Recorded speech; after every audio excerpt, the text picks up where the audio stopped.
Well, it's time now for 4CRB's Law and You program, and that means a good morning to John Fradgley from the Bell Legal Group. Good morning, John. Yeah, good morning, Colin, and great to join you and all of our listeners again for another program of The Law and You right here on 4CRB. Of course, broadcasting remotely from beautiful downtown Bundall rather than in the studios today, but nonetheless we're still able to bring the program to you without any difficulty whatsoever. It's your opportunity to get free legal advice right here on 4CRB. All we need you to do is telephone 55208888. That number again, 55208888. If you're south of the Tweed River, of course, you need to put 07 in front of the number. And we do have our email address if you want to send a question by email because you're unable to get on the phone during the program. But we do ask that those questions be to us no later than 5 p.m. on Monday. So, Colin, I'm not sure if we've had any emails at all that have arrived over the last week. No, we haven't, John. We have got a lot of emails around Anzac Day, but unfortunately none for you at this point. No, that's quite okay. Just thought I'd check because I haven't seen any and just wanting to make sure that if there were some, I didn't overlook them. Thank you to all the people who called in last week. Certainly made for an interesting program, and I hope that'll be repeated again today. 55208888 is the number, and who knows, you could be our very first caller for the program this morning. And Cole, if you can just interrupt me at any stage, if we do get some calls online so that we can deal with those, I would be grateful. Will do. So just a few things that I started talking about last week before the calls started coming through, and one, of course, close to my heart is the area of estate planning. And I was mentioning that there certainly has been a spike in people wanting to review their wills, but more importantly, people wanting to make sure that their enduring powers of attorney are in order, and for many people also an advanced health directive, so that if they did end up in hospital and were unable to make decisions for themselves, there is a document that is going to tell the medical professionals exactly what you do and do not want in the way of treatment. So they're certainly very important things. Of course, this COVID virus and the lockdown that we're presently experiencing at the moment have presented many challenges in the area of estate planning, and not the least of which is the execution of wills.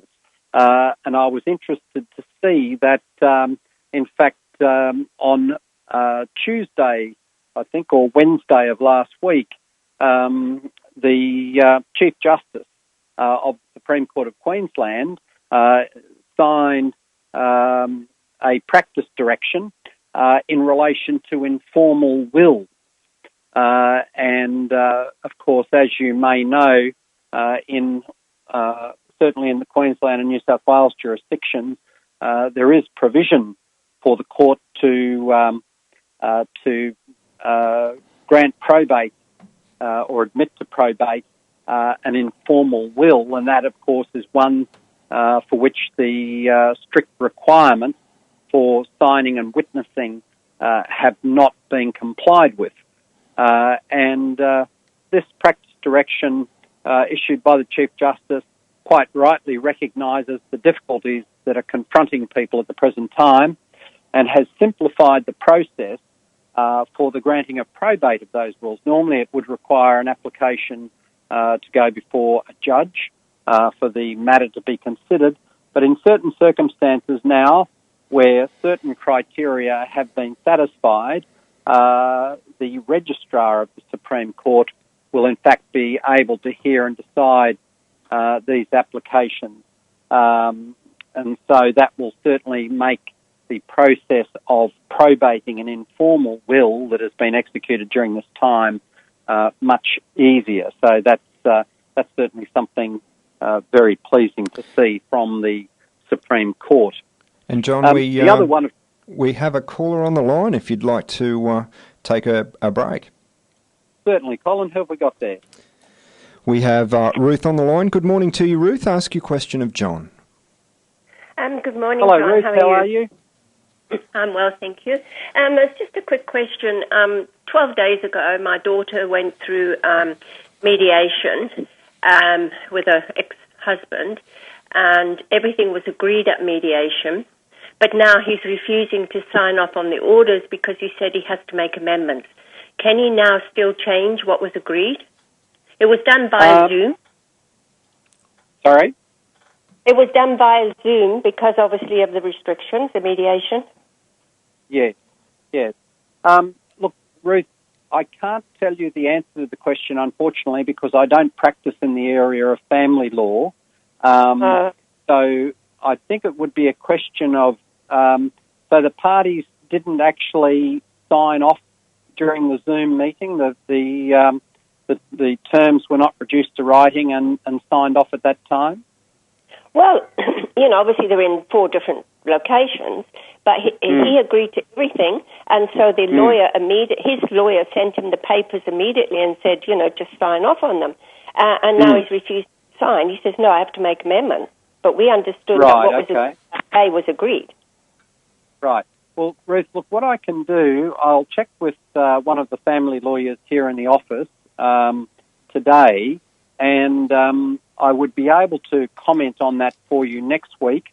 Or alternatively, if you're anxious to get an answer as soon as possible, you could leave your telephone number or ring back to 4CRB and leave your telephone number there, and I'll get that number from them and then give you a call later in the day to let you know the answer to the question.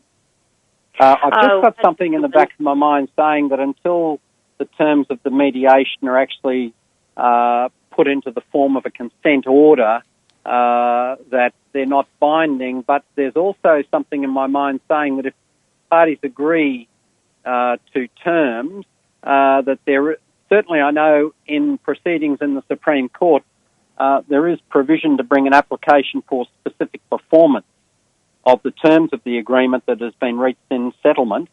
And so I just want to check whether, in fact, in the family court the same exists, that you can, in fact, bring an application to compel someone to comply with the terms. Because immediately his lawyer put them into consent orders, which she immediately forwarded to him. And the next day she cleared her desk so that she could actually, put the whole thing through and send it to my daughter's lawyer. And 12 days later he says, he's not doing it, he's got to make them. Yes. Okay, yes, be very wonderful. frustrating, that's for sure. Thank you, John. If you call back to reception at 4CRB and leave your phone number, I'll get the number off them later in the day. And in the meantime, I'll certainly speak to one of the family lawyers here, and I can give you, either I or one of them can give you a call to let you know the answer to your question. Thank you. Would it make any difference they're in New South Wales? No, because family law jurisdiction is a federal jurisdiction. It comes under the Family Law Act, which is a Commonwealth Act. Wonderful. Thank you very much for your help. Thank you. Okay then, Ruth. All the very best. And the time on 4CRB continues marching along. What have we got at the moment? We've got 14 minutes past 9. 55208888 is the phone number if you have a question or a query today. The number again, 55208888. Any other callers there at the moment, Paul? Not at present, John. Okay, so one of the things that I was about to speak about was, of course, the COVID Safe app, which has been launched by the federal government to try and enable the tracking of people who've come in contact with members of the public who may in fact have coronavirus. I've certainly downloaded it. My wife has downloaded it. And it's very encouraging to see that more than 2 million people have in fact downloaded it over the last 24, 48 hours. So I would just encourage you to continue doing so if you haven't already got online or gone onto your phone and downloaded the app. It is free.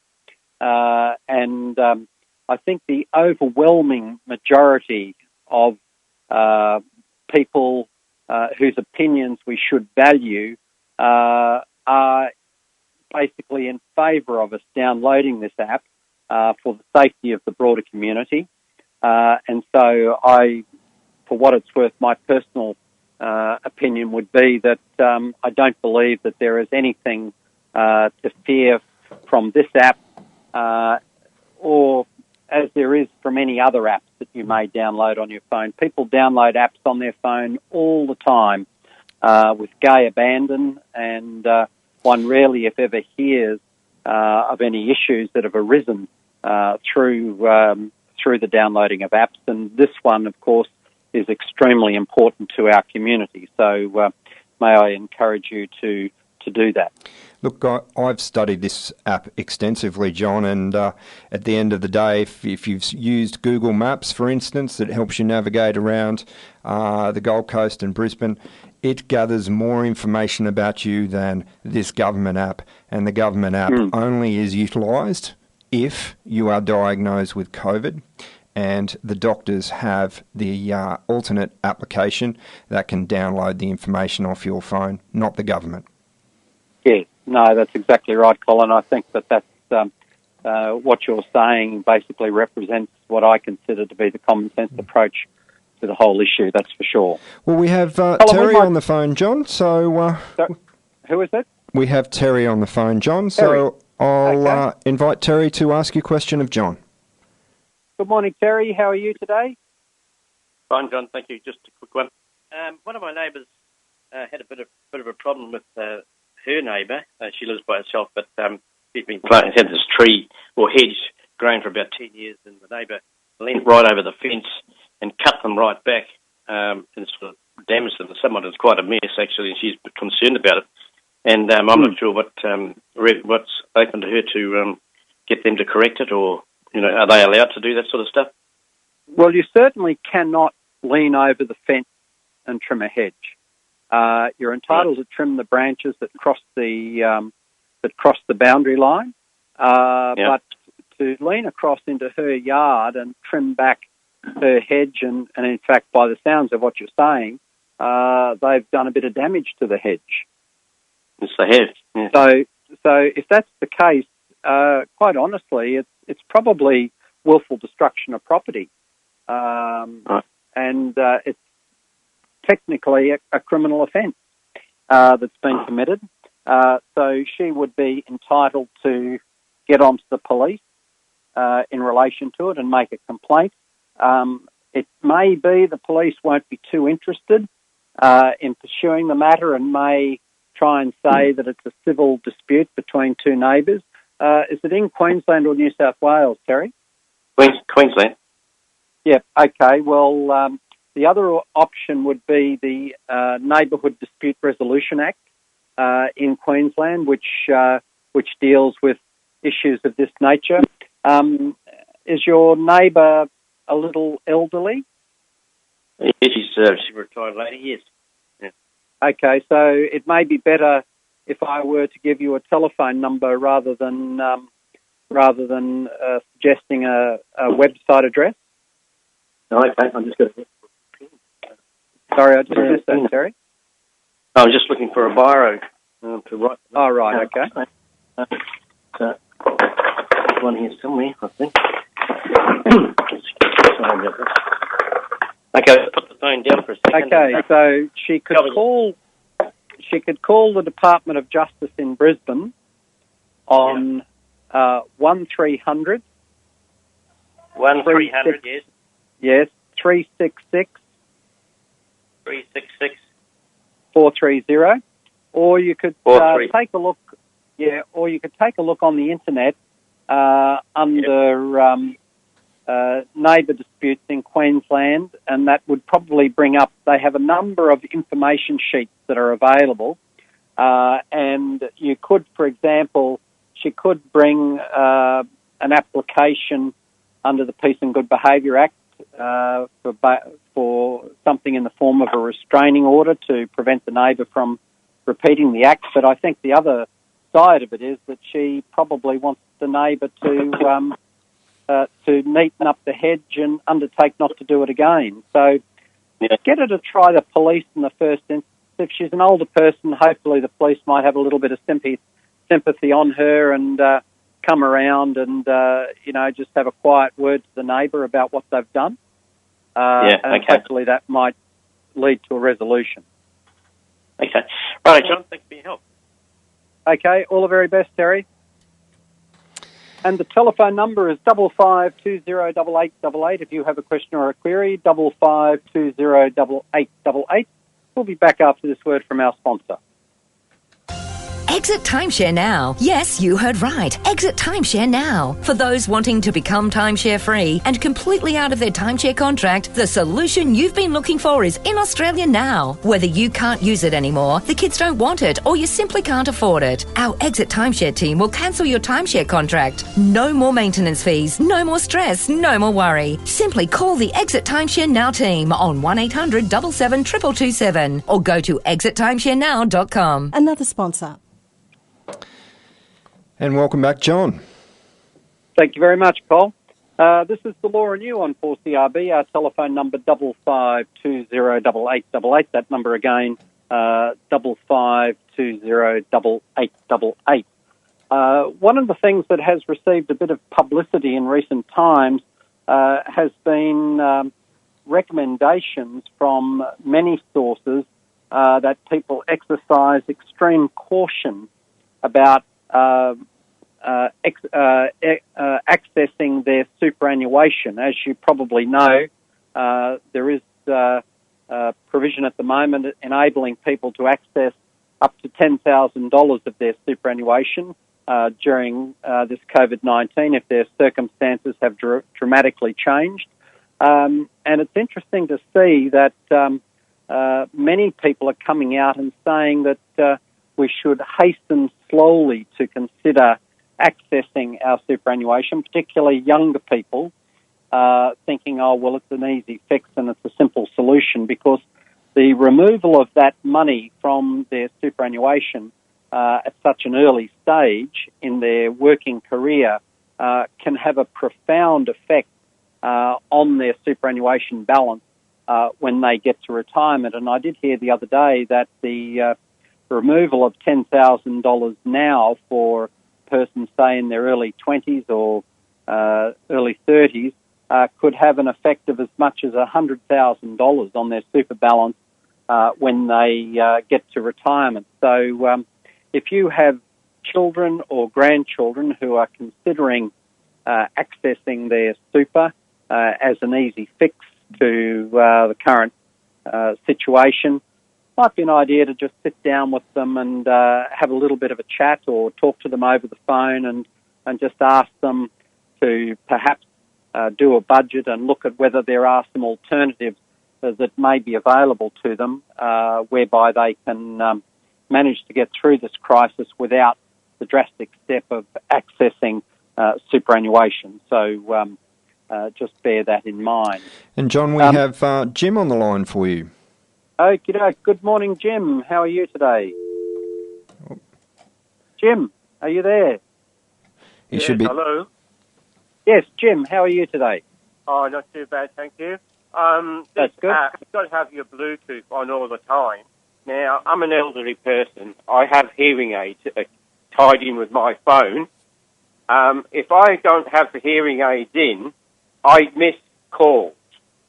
Right. If I've got Bluetooth on, because it's trying to connect to the hearing aid. So, it's a bit pointless. Are you talking about the COVID Safe app, are you? Pardon? Are you talking about the conflict between the COVID Safe app and your hearing aid? Yes. Right, okay. So, in other words, the Bluetooth on your telephone is connected to your hearing aid? That's correct, when I've got them on. Right. I have to put Bluetooth on. But if I'm not wearing the hearing aid, I can't have Bluetooth on. Right, okay. So your Bluetooth won't work without your hearing aid? The Bluetooth will work without the hearing aid, But if I've got Bluetooth on and I don't have the hearing aid in, if I get a phone call or a text message, I miss it. Right, okay. So are you saying that you can't have your Bluetooth on all the time? That's right. Right, okay, because you don't wear your hearing aids all the time, is that right? No, I don't. No. Look, it's probably more Jim, it's probably more a technical question for a technophobe like Colin rather than a legal question for me. And look, I know, for example, the limit of my knowledge in these things, and I refer to myself as a computer troglodyte or a technology troglodyte. So that gives you some idea of how useful I am. But I do know that I have a number of, when I go to Bluetooth on my phone, I have a number of things that I can connect to, and they're either connected or they're not connected. So, for example, it will connect to my car when I get in the car. When I step away from the car, it disconnects, and it will only reconnect when I get back in the car. I can make it connect to my stereo so that I can play Spotify music, but then I can equally disconnect it. So I would suggest maybe you go to a phone shop, maybe go to Optus or Telstra, whoever you've got your phone through, and see whether they can look at your settings for your Bluetooth to see whether they can have one for your hearing aids that you're able to turn on and off, and without turning Bluetooth off completely. Yeah, well, I don't know. I don't know if this app's going to be much good to me. I live on my own on South Stradbroke Island. I don't mix with too many people. I really don't know if it's a feasible thing for me to have on the phone. Right. Okay. Well, look, Jim, that's a choice for you, of course, to make.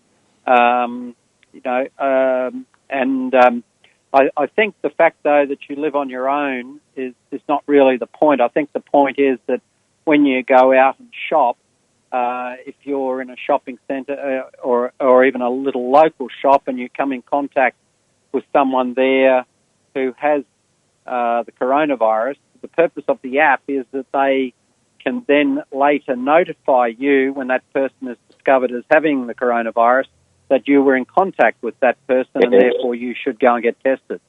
But at the end of the day, it's a decision for you, Jim. The thing is, I look at it, if I get the coronavirus, I might as well go down the beach and keep walking and cut my wrists because there's no way I'll survive. So that's it, you know. I'm at that age, I've got those health conditions, you know.